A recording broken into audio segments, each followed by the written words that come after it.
Hi, my name is Julie, and I will now analyze the poem Aftermath by Sigrid Sassoon.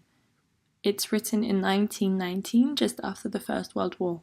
The title Aftermath can have a few different meanings. I googled the word, and the definition of it was the consequences or the after effects of a significant unpleasant event. And if this is what other people define aftermath as, then already from reading the title you know that throughout the poem there will probably be a quite negative tone, and there also is, because the poem kind of discusses the emotional and materialistic costs from the war.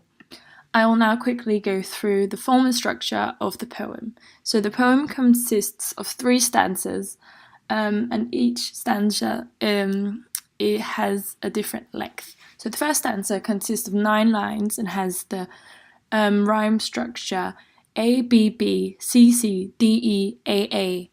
And the lines D and E, which are the 6th and 7th line, have internal rhymes, which means that there are rhymes within the lines. The second stanza has 6 lines and has the structure A, A, F, F, G, G, and this means that it's a more consistent rhyme scheme. There are also enjambment in this stanza, which I'll read up now. Do you remember the rats and the stench of corpses rotting in front of the front line trench?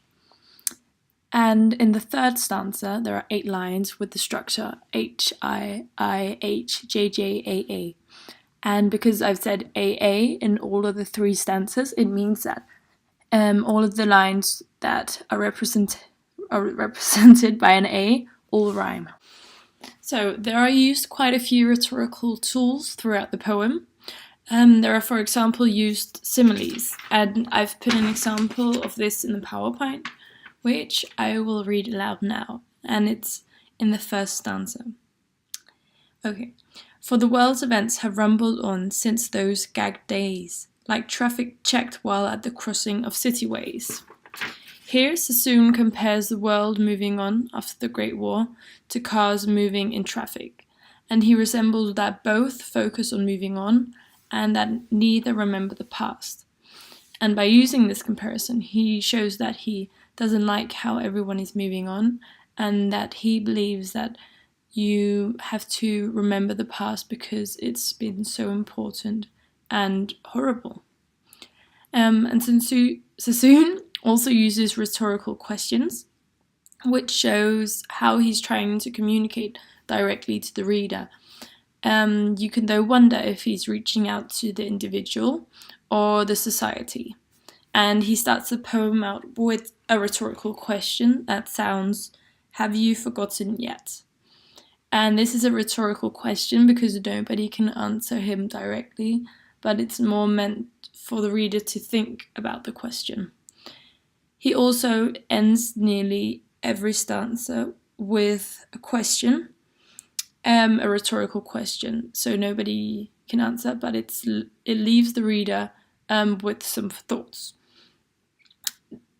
These questions also link the stanzas together and make the poem more personal, and it makes the poem feel, or it makes the reader feel that the poem is more directed to yourself as a person. I would also say that there are a few words that have 2 meanings. I have 2 examples, and the first one is in the first stanza in line 7, where Sassoon writes, "But the past is just the same and war's a bloody game." And I think that bloody here works in 2 ways, because it both refers to the blood spilt in the war, and everybody knows that a large amount of male soldiers were killed during the war. But I would also say that bloody refers to the British swear word, which could kind of demonstrate Sassoon's exasperation at the government, because I know from some background knowledge that Sassoon was against the government during the war. Another example of words with 2 meanings can be the word mask. And mask can both be literal, meaning that the gas, referring to the gas masks used during the war, because there were used a lot of gas masks during the war, which was quite horrible that they had to do that. But it can also be figurative, meaning the face of the men who no longer looked human. And this can mean that he thought that many of the soldiers were dehumanized during the war, which of course is a horrible thing. So to continue with the poetic language, the poem also involves a lot of repetition, in addition to the rhetorical questions. And the word you is repeated many times. I've put in an example from some part of stanza 2 in the last stanza. And the repetition of you is kind of used to grasp the reader's attention in the poem, but it also has the same function as the rhetorical questions and make the poem more personal. The word and is also repeated a few times. I've put an example in from the beginning of the second stanza where and is repeated quite a few times, and right here and is used to show how the daily activities while being at war never stopped and just kept on continuing. So if I were to read it out aloud, the nights you watched and wired and dug and piled sandbags on parapets.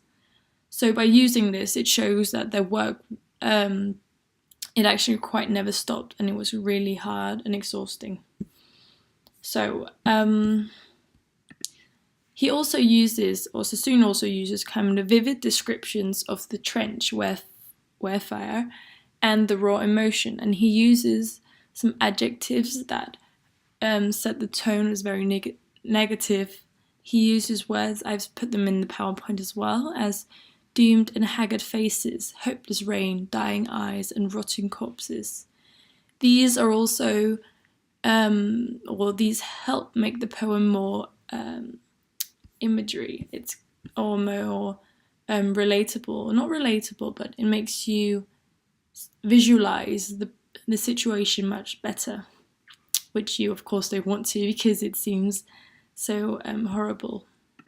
So as I've probably said a few times now, I would say that his message is that you cannot forget the war and that it's been so horrible that you can't just move past it. And then I've put in some photos of the poppy to symbolize the Remembrance Day that they still celebrate in England, where they wear poppies to remember all the fallen soldiers from the First World War.